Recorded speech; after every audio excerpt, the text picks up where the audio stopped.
Magandang araw mga idol, 'no. So eto, nalalagay ngayon sa isang matinding kontrobersya ang head ng SOG TFRC head na si Gabriel Go. Mga idol, nagkaroon ng statement dito ang MMDA Metropolitan Manila Development Authority ng July 15. So kahapon 'to. The viral video of an incident involving our personnel, Gabriel Go, was brought to our attention, and we have also received letters from various groups, mga lods, kasi meron siyang nakanti na nakanti din dati to ni Rapi Tulpo. Mga idol, nung nakanti ni Rapi Tulpo, di ba nagsorry din siya doon? No? To, eto na. Rest assured that we are conducting an investigations as to Mr. Go's liability, and he was asked to explain his side in formal writing through a show cause order. His participation in clearing operations is currently held in abeyance pending the result of the investigation. So, mga lods, nasuspinde, no? Sa madaling salita, nasuspindi ngayon si MMDA Gabriel Go, MMDA suspends Gabriel Go for clearing operation after viral teacher incident. Ano ba yung nangyari, mga idol, no? So sabi dito ng GMA News, Metropolitan Manila Development Authority Special Operation Group Task Force for Road Clearing Head, si Gabriel Go, yung head niya, yung head, is temporarily suspended from joining clearing operation following an operation involving a teacher without helmet that went viral online. Ano ba yung nangyari? So, ito yung nangyari, mga Lodi, no? Para lang sa context, excuse, naman hindi pa nakakaalam, no? Ito yung video na yun. No, ayan, panoorin natin lahat, no? Sana hindi tayo makopyright ni Boss Gabriel Go. Talaga dito. So dito, malayo pa lang siya, tinawag niya na. Halika dito, sabi Tatakbo pa niya. eh. Oh, sabi niya tatakbo ka pa eh, no? Ibig sabihin, nagtangka rin talagang umiwas si Sir. So dito nagtaka ako, mga idol, no, na parang hindi alam ni Gabriel Go, ni Boss Gabriel Go, no, si Sir pala, hindi alam niyo, ito sa totoo lang, mga idol, mixed emotions ako dito sa balita na to, kasi mahilig ako manood ng mga clearing operation. Hindi lang siya yung pinapanood ko, mas idol ko si General Sukat sa kanya, no? Si General Sukat, ayan, si mga vlogger na yan, si Dada ko, si Papa Pau, marami tayong pinapanood. Gusto ko rin kumbaga nag-enjoy din ako manood ng clearing operation, no? Pero mamaya na yung aking opinion dito. Eto muna, nagtaka lang ako kasi syempre, parang hindi niya alam yung uniform ng mga teacher, no? Kaya tinanong niya, sino ka ba? Ano ka ba dito? Parang ganun eh. Taga saan ka ba? Dito po, Ano ka dito? teacher po. Teacher. Ba't may radyo ka? Sa school po namin. Normal lang yon, mga idol. Sabi ko nga, kaya mixed emotions ako kasi mahilig ako manood ng mga cleaning operation at yung asawa ko ay teacher. At ang aking ina ay teacher. So medyo sensitibo o malapit ako sa mga teacher, mga idol. Kaya tignan natin normal lang na may radyo yung mga teacher, mga lods. Lalo na ngayon, yung pumutok yung issue ng mga gulo-gulo sa eskwelahan. Kailangan talaga may mga ganyan sila para madali nila makontak ang isa't isa sa loob ng eskwelahan. Ano ka, security ng ano? Sa po, sa school po namin, Pang? para po sa sa school namin. O teacher ka tapos wala kang helmet? Sorry po. Paano naman natin tuturuan ang ating mga estudyante kung ganun? O ayan mga lods So dito, kung titignan nyo sa conversation nila, tanggap na ng teacher na meron siyang violation kasi binigay niya na yung kanyang lisensya at nagsorry pa siya, sorry po. Tapos si Gabriel Go, parang may halong pangaral. Ayun kasi yung pangit sa kanya, mga idol eh. Marami akong nanonood na clearing operation, di ba? Kaya nga sinasabi ko na mas gusto ko si General Sukat sa kanya kasi si Gabriel Go, ang banat nito kapag naninita siya, nangangaral siya. No, kumbaga parang titikitan mo na, pagsasabihan mo pa, yung parang ganun. Parang feeling mo mataas ka na dun sa tao dahil meron lang siyang violation. Meron siyang violation, mas magaling ako sa'yo, kaya papangaralan kita. Parang ganun yung naano ko sa kanya eh. So, ewan ko, sa akin lang yun So, ayun. ORCR na rin po.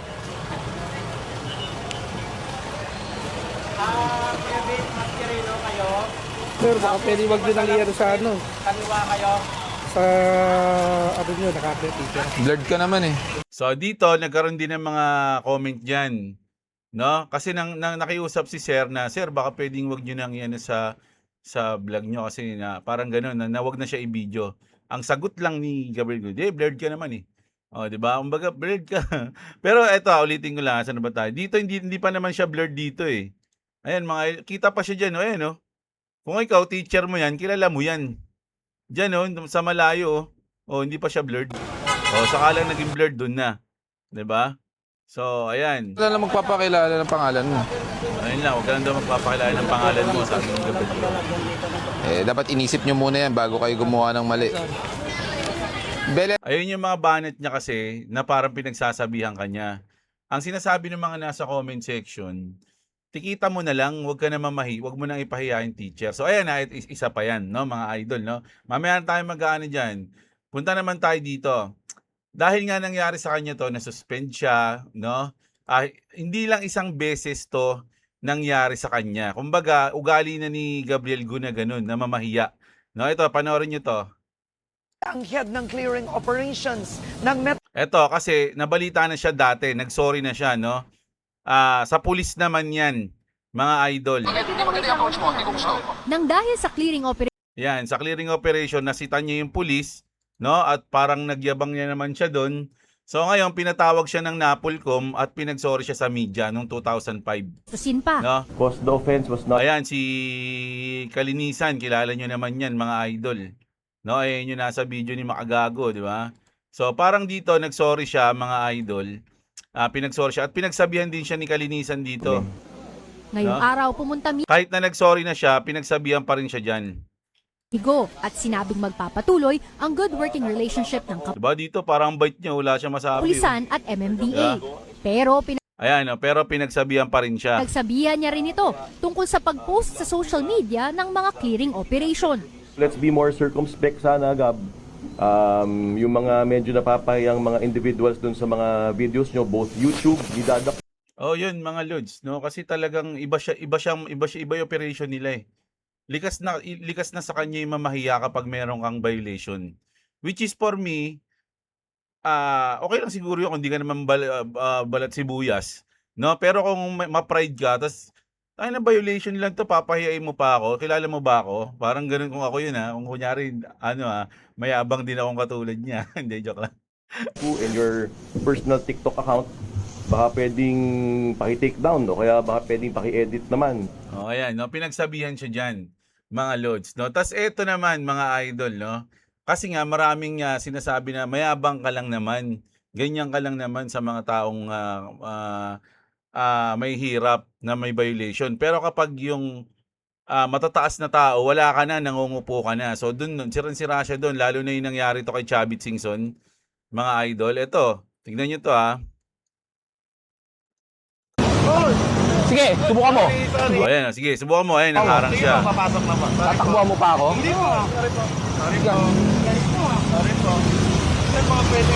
Tatakbuhan mo pa ako. Tapos nagsasabi rin dito yung driver na, "Sir, baka pwede namang huwag nyo na i-video," yung parang ganun. Ano po lisensya mo? Ay, public, huwag nyo na i-public. Ganyan. Pasensyahan tayo. Tatakbuhan mo pa kami. Kita mo. Tapos, yung sa mga ganung ordinaryong tawag dito, ordinaryong mga tao, ganun siya magsalita, ganun siya makipag-usap. Pero kapag sa mga mabibigat na tulad nito ni Chavit Singson na may violation, dumaan saan? Dumaan sa bus lane. 'Di ba? Dumaan si Manong Chavit sa bus lane. Anong sinabi niya? Si Chavit yan. Oh, si Chavit. Ay, si Chavit, patay tayo. No, nanginig na siya. Ay, si Chavit. So, si Chavit yan. Tapos nilapitan niya yan, mga idol. At siya pa yung nag-sorry, Imagine, siya pa yung nag-sorry. Tapos, siya pa yung nangupo na parang nangingi ng pamasko. Kapag may mga apo ka, tapos nangingi ng pamasko, "Opo, lola. Opo, lolo." Pero hindi sinasabing nangingi siya dyan, mga lods. Inalimbawa ko lang yung mga batang nangungupo pag gustong mahingi ng pamasko, ganun. Wala mo ibang ibig sabihin doon.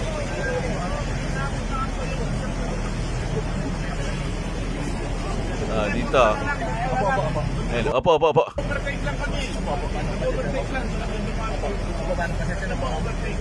Opo, pasensya na po. Imagine paano kung normal na tao yan dumaan sa Chubby tuloy. Dumaan sa bus lane. Ganyan pa rin ba yung magiging niya? Magiging reaction niya? Anyway, punta na. Pasensya na ako. Diba? Tayo nang hingi ng pasensya sa may violation. Meron na ba? Meron na ba? Opo. Pasensya na po, sir. Pasensya na po. Tignan mo, dumaan, may violation, nanghingi siya ng pasensya sa may violation. 'Di ba? So, ganun nagagalit yung mga tao, no? Kumbaga, hindi siya patas. 'Di ba? Masyado siyang nagmamagaling, nagpapayo, nangangaral, pero sa totoong buhay, hindi naman pala talaga siya patas. Ganun yung sinasabi. Kaya dito, mga lods, pakinggan nyo itong sinabi dito kilala ko to nakalimutan ko yung pangalan nito, Brad namin to, Taugama to O yan, alam ko congressman to. So, pakinggan nyo siya. Delgo, namamahiya ka ng mga teacher, pulis, doktor, mga nasa ahensya ng gobyerno. Sabihin na natin, nagkamali sila, inamin dahil may accountability. Alam nyo, hindi, tama yun mga lods. Kasi sa mga pinapanood ko kay Gabriel Go, meron ding mga doktor, yung mga nasa parking, meron pa nga silang mga pasyente. Kumbaga, nakikiusap sa kanya na, sir, may pasyente kasi ako, sir ganun, no? So, baka pwedeng consider na lang, iaalis ko na lang yung aking sasakyan, gaganon yung mga doktor. So, hindi, sir, kasi nandiyan na yun Kumbaga, kasi tinutow Kinukuha, kumbaga, tinutow. Layo. Pag natow ka pa naman ng MMDA, mga lodi, ang tubusan yan sa Tumana, Marikina pa. Kahit tagasang ka pa, basta nahuli ka niyan, ang layo nun, mga lods. Diba? Tapos yung bayad pa dun, kasi per kilometer yun Kapag natow yung sasakyan mo, dun pa lang, sa illegal parking pa lang, kapag wala ka pa dun, kumbaga walang tao nung natow yun, 2,000. Pero pag may tao, 1,000. 'Di ba? Pero kung matotow 'yon, 2,000 plus per kilometer na takbo kung malayo ka, di GG ka, maabot ng mga iba diyan, maabot ng 7,000. Pero putang ina, ikaw, hindi ka nag-uniform. Isuot mo yung kulay blue na uniform ng MMDA, mag-boots ka, at magsuot ka ng sombrero para matakpan yung bunbunan mo, putang ina ka. Oo nga naman. Kasi si General Sukat lagi nakakulay blue yun, mga lods, no? Kung kakilala niyo si General Sukat, ayun talaga yung lagi kong pinapanood. Si Gabriel Gom talagang pumapasok na lang sa ko yan, sa ko yan, dito sa YouTube ko. Kasi siya syempre, puro ganun yung content na pinapanood ko minsan, kusa nagpe-play. No, so ito galit na tong kung alam ko congressman to Gusto mo, ikaw lang sinusunod, napakasiga mo sa kalsada. Sana, sa susunod na rally namin, magkita-kita tayo doon. At wala, kumustahan lang. Kumusta ka? Gagong kalbo. Putang ina, sana, dapat, bumalik ka na sa China. Leche ka. Na-issue yan kasi syempre gunga. Tsaka half Chinese naman talaga si Gabriel Go, mga idol. Pero hindi yun yung issue, malayo na yun, no? Tangina, hindi naman pagdidisiplina yung ginagawa mo, pamamahiya. Ayun, no?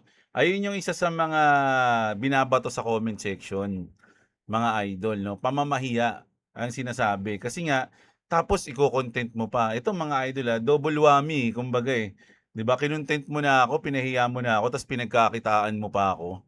Ganun yung mga nababasa ko sa comment section 'Di ba?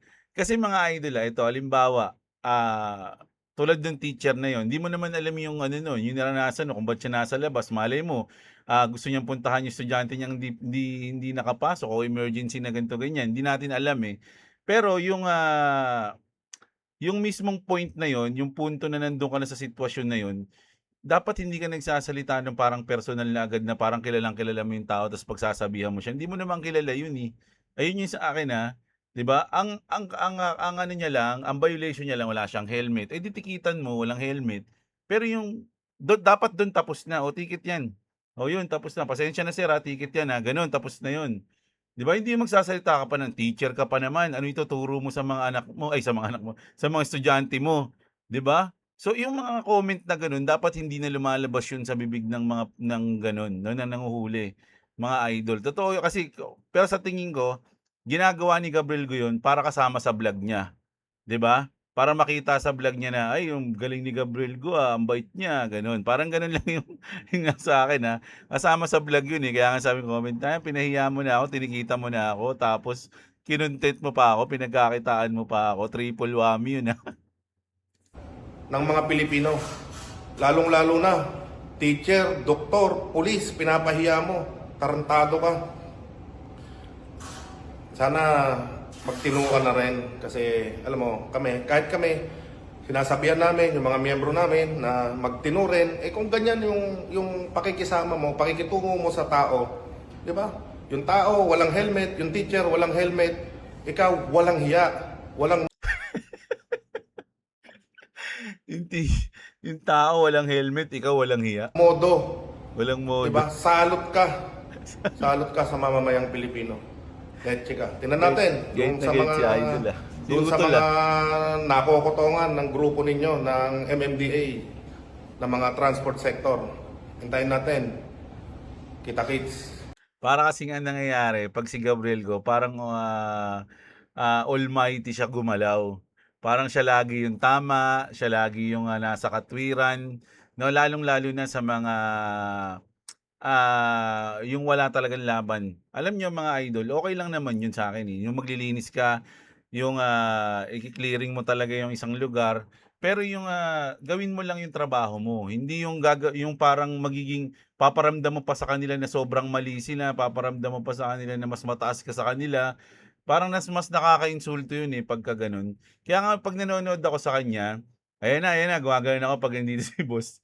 Ayun na yung pangaral, gagano'n ako kapag kunyari nahuli, biglang magsasalita na yan, ganyan. So, parang do'n ako na yung natatawa na nabubuwisit, eh, mga idol. Kasi siyempre ikaw nga naman makikiusap ka, pakikinggan mo si Gabriel Go. Siyempre makikiusap ka, eh, "Sir baka puwede namang ano, wag nang i-tow, kasi ganito, ganyan, nag-ano lang diyan lang ako, kumain lang ako, eh." Tas biglang siyempre sasagot si Gabriel Go. Hindi kanya sasagutin na yung parang sasabihin niya kung ano talaga. Ang gagawin niya papangaralan ka niya, "Alam mo kasi puwede yung ganyan, pero ganito dapat ginawa mo." At bandang huli hindi ka rin niya pagbibigyan. Ginamit niya yung sitwasyon na yun para maging ano siya, para pangaralan ka niya at sa bandang huli, nakinig ka lang sa pangaral sa kanya pero hindi ka pinagbigyan. Gano'n yung mangyayari. Kaya meron dun, eh, meron sa mga content ni Gabriel Go na lumapit, eh, "Boss mapagbibigyan ba ako?" "Hindi." Tapos, "Hindi, ang dami pang sinasabi, di mo rin pala ako pagbibigyan." Ginanon si ano, si Gabriel Go. Tsaka meron, o isa o dalawa na mga pumalag kay Gabriel Go na nakita ko na parang tumiklop siya. Hindi lang si Chabit, mga idol. Kaya ngayon siguro tuwang-tuwa yun, yung mga nakasagutan ni Gabriel Go kasi nasuspindi siya, mga idol, no? So, maraming tao yung medyo nagagalit ngayon kay Gabriel Go dahil nga, sabi ko nga sa inyo, eh, ang mga Pinoy kasi dun yan sa dehado. So, parang naramdaman na nila na nadehado yung teacher sa sitwasyon na yun. Marami nagko-comment na dapat tinikita na lang and then tapos na, hindi na yung maraming sinabi, tas kinontent pa, pinagkakitaan pa si sir. So, ayun yung mga sinabi. Pero kung yung iba na nabubisit, meron din namang mga natutuwa kay Gabriel Go o sumasang-ayon sa kanya. Sabi nga dito, "Sir Gabriel Go, mag-resign ka na sa trabaho, hindi ka nila deserve. Hayaan mo na magkagulo Metro Manila sa dami ng kamote at pasaway sa kalsada. Balang araw, pagsisisihan nila ang ginawa nila sa iyo. Darating ang araw, wala nang nag-helmet at bangketa." Wala na rin daw bangketa. Kasi yun yung sinasabi nila, eh. Siyempre nililinis ni Gabriel Go yung bangketa, di ba?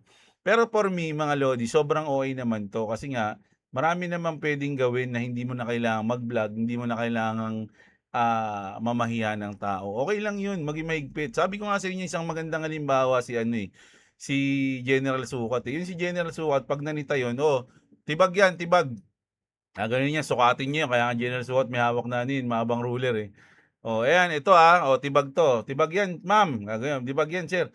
"Sir, ano na 'to, ganito." Tas, "Bakit?" Tatanungin niya lang, "Eh, hindi, may utos na, eh. Ito yung ano," papakita niya yung reklamo, "Ito lang yan." Hindi yung magsasabi siya na alam niyo kasi dapat dun pa lang, inano niyo na yan, mali yan, eh, mali kayo, eh, yung gumaganon pa. Hindi na siya gano'n.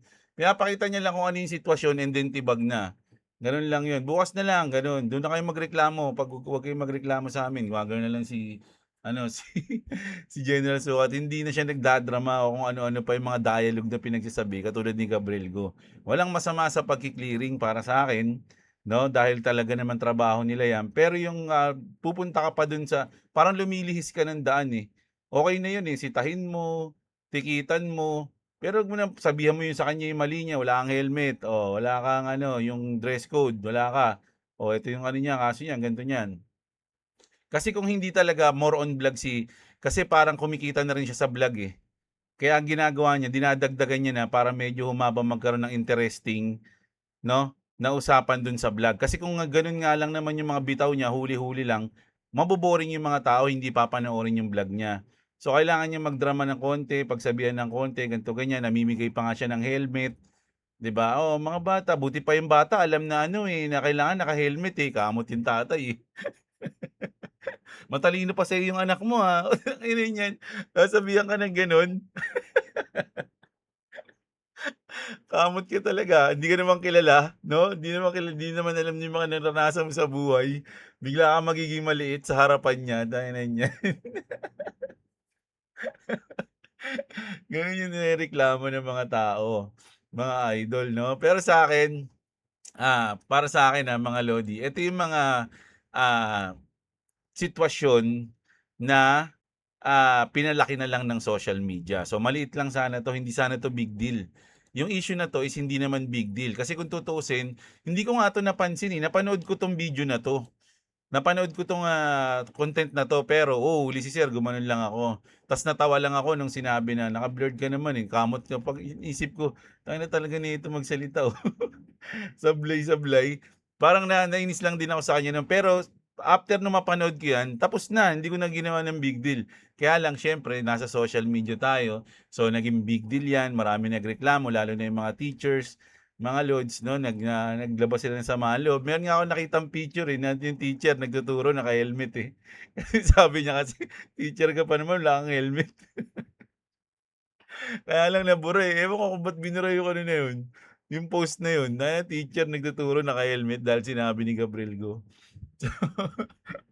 So, gano'n, mga idols. At ang sa'kin pinalaki lang 'to at siya rin ang nadamay sa pagpapalaki sa social media. Yung social media na inaasahan niya, eh, siya rin ang, kumbaga na ano siya, na double sword, anong tawag dun, double blade, 'no? Kasi, natanggal siya nasuspindi siya sa trabaho. Kasi dahil lumaki yung issue, nasuspindi siya, nakarating sa NAPOLCOM, napagsabihan siya, napahiya siya. Ngayon, alam ko sa tingin ko pagbalik nito gano'n pa rin 'to mga idol, magpapatawa lang ng konti 'to, onting ano lang, tapos sa mga susunod na kumbaga parang ano lang, parang parang yung unang napahiya si ano, si Kulaong, 'di ba? Bumait ta's nung bumalik ulit sa vlog ano ulit, sa una lang mabait and then nagmura-mura na naman ng mga sumunod na video. Pero ito sa tingin ko gano'n yung mangyayari sa kanya na, sa una pagkagaling niya sa suspinde kasi sinuspinde lang naman siya, hindi naman siya tinanggal, eh. Kung babalik siya sa susunod na mga operation, puwede siguro ano lang siya muna do'n, mabait lang siya, 'no? Huli na 'yan. Kumbaga pipigilan niya yung sarili niya na na maging chups, 'no? Pero nung 'pag tumagal-tagal na, wala na, babalik na 'yan. Kasi kung ugali mo talaga yung gano'n, kasi sa kanya parang ano niya na yun, normal niya na yun, eh, na ugali. Kung ugali mo talaga yun, hindi mapipigilan yun. Magsasalita at magsasalita ka, mag-aano ka talaga, makakapagbitaw ka talaga ng salita, 'no? Tsaka ano talaga 'yan mga idol, hindi ko naman siya ang idol ko kasi talaga si General Sukat, mga lods. Tsaka meron pang isa general din, eh, nakalimutan ko lang yung pangalan, eh, sa Maynila kasi yun. Eto kasi MMDA 'to, 'no? Ay hindi tama, sa Maynila din pala, okey. Hindi kasi sila Minsan City, eh, ano sila, eh, pangkalahatan, eh. So, yun, mga lods. Ang akin, ang opinyon ko dito ayun nga, 'no, this is, hindi naman siya big deal, kaya lang pinalaki na lang ng social media, mga idol at, tignan niyo, sinabi ni sir na, "Sir, 'wag niyo naman sana akong videohan kasi baka umano pa ako." Sabi niya, "Naka-blurred ka naman, eh." O ayan, naka-blurred pero sa tingin mo hindi sikat na ngayon 'to si sir?